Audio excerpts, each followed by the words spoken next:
And here now is Greg McManus on the record with his real name about what happened at his Black Diamond, Washington home on September 2nd, 2012, starting at 3:52 a.m. The next-door neighbor's dog started barking, and it was a different bark, almost an intimidated bark. It kind of alarmed me.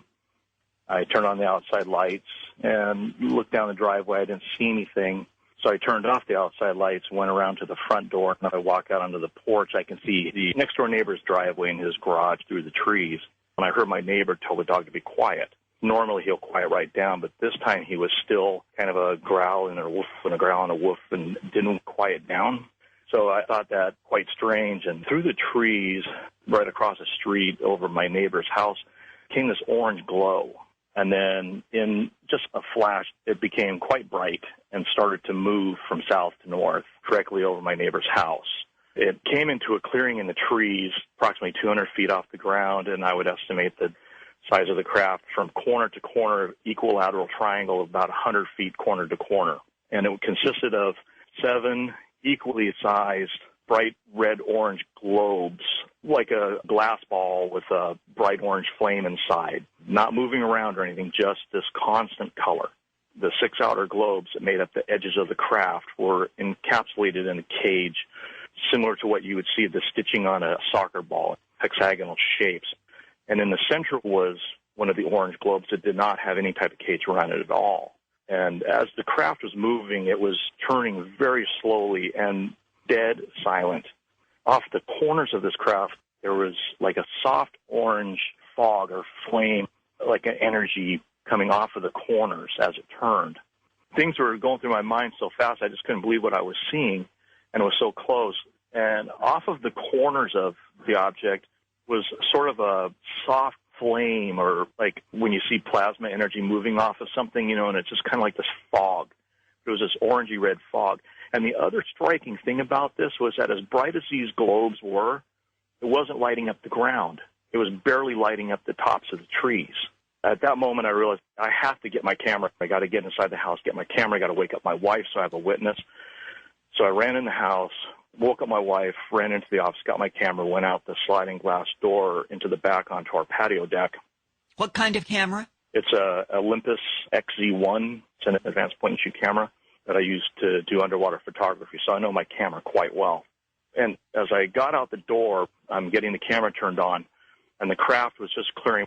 We live on the water. It's part of a lake, but it's called the canal. It's kind of a wide river, 60 feet across until the house is on the other side. And it was just over the canal, and altitude-wise, it was up to probably about 400 feet. And I got my camera turned on as it's still moving, and it's starting to move at a little bit faster pace. And as it's moving at a faster pace, it's also starting to spin a little bit faster. As it went over the canal, the dogs on our side of the canal stopped barking, and the dogs on the other side of the canal started barking. And I started to film it, and the whole time I'm filming this, the red record beacon is flashing, flashing, flashing, flashing. I'm talking to my wife, and it's recording this whole thing, and she's really excited because I'm getting this whole video. And it kept on getting a little bit higher and further away. And when it got over to the northern end of our lake, which we call the Boot, the dogs, you can hear them stop barking, and further away dogs start barking that were outside. And my neighbor across the canal told us he heard these dogs. But as it got over the Boot of the lake, it was probably up at about 1,500 to 2,000 feet and flipped over. I told my wife, I said, "Oh, my God, are you seeing this?" And it turned over, and ever so slowly, one of those orange globes dropped. It's dropping slow, like a helium balloon filled going up, but it's coming down. And there's a little bit of a trail behind it, a sparky kind of trail, but just a little bit. And it's dropping, and when this thing dropped out, that corner of the craft went dark where this thing dropped out. And as this thing moved, I was counting it off, and it was about every 5 seconds, it would drop another one and then drop another one. And it kept doing this until they were all gone except for the center orange one. And the total time I'm filming was about 4 minutes. And after that last one dropped, there was this real quick, bright, white-blue flash and just disappeared.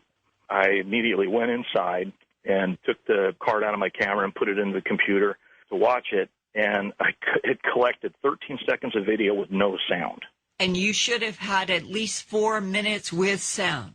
It should have had about 4 minutes with sound. So I went into my camera's menu, and I looked, and I had my wife standing there with me, and the microphone was on, and it was set to high definition, and I had an 8-gigabyte card in there, which I should have been able to film approximately an hour and a half total time on this card. And it filmed a little over 25 megabytes. I just couldn't believe it. At what point in the 4 minutes did you get the 10 seconds? At the beginning, the middle, or the end? Beginning. Only at the beginning, which is when it was the closest? Yeah, it's not very close in the video. But clearly, whatever this craft was and whatever the source, it did something to block the operation of your camera. That's the thing I can think of, and the only reason why I think that is because as it went over the canal on the other side, the lights dimmed, and then they came back up again. When you saw the lights dim on those houses across the canal, was that the same time that one of those red-orange spheres was dropped into the water? No, that was a minute or so later that those started to drop. Okay, so nothing has dropped, but the triangle is only about, 400 feet above the water in the canal at that point? Yes, in those houses, yeah. And it is still slowly turning? Yeah, it's slowly turning. It's turning a little bit faster, and not long after it passed over those houses, it started to rise a lot more rapidly. Did you see the lights in all of the houses across the canal dim at the same time, or did the dimming happen at different times in different houses? Same time. What did you think as a machinist when you saw the lights dim in those houses? Power surge or a power draw. And what would cause that, do you think, from this rotating triangular craft? Electromagnetic energy. That's the only thing I could think of that would do that from that distance. Just like you go under a high power line and your radio goes staticky and your headlights can dim sometimes. And now we know that what you called the net around those red-orange glowing spheres, those nets were made to release these red-orange spheres. Yeah, that's what I think. They were holding them in there and released all 6 of them. So if you drew a triangle made up of 6 circles that touched each other, that's what it would be, and one in the center. Like if you racked pool balls, if you racked the first 7 pool balls, that's exactly what it looked like.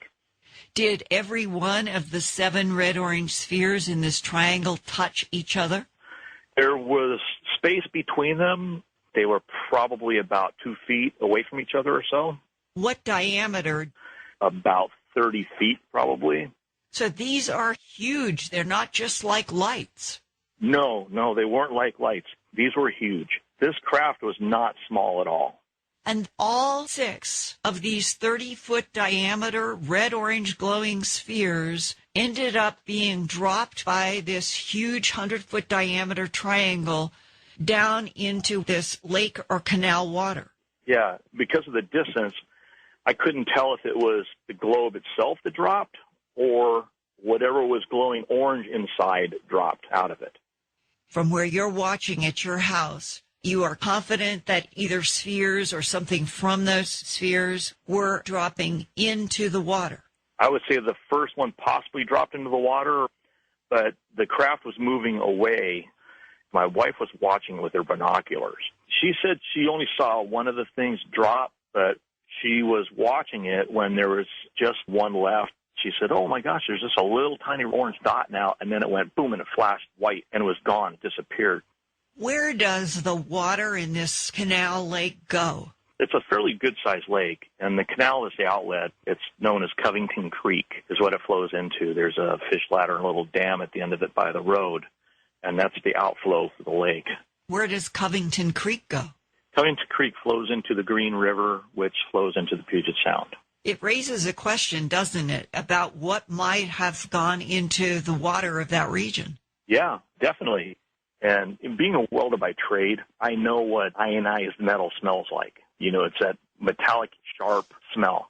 It was the smell of a large electrical arc, or when you're very close to lightning when it strikes, and you could smell that in the air. And as I walked to the east, away from where I first saw the lights glow in the trees, it went away. when I started walking to the west and I got in front of my neighbor's house, it was very heavy. If there were plasma coming from each of those red-orange spheres around the perimeter of the triangle, then it may be that it is the plasma that is related somehow to the propulsion system and that it's creating an electrostatic atmosphere. Did you notice if the hair on your head or your arms, did the hair rise the way people do in a thunderstorm? Well, the hair on I don't have very much hair on my head, but the hair on my arms was standing up before I even left the door because of what I saw. And then once I got back in the house, it really struck me what I had just experienced, and it absolutely shook me to my core. What shook you to your core?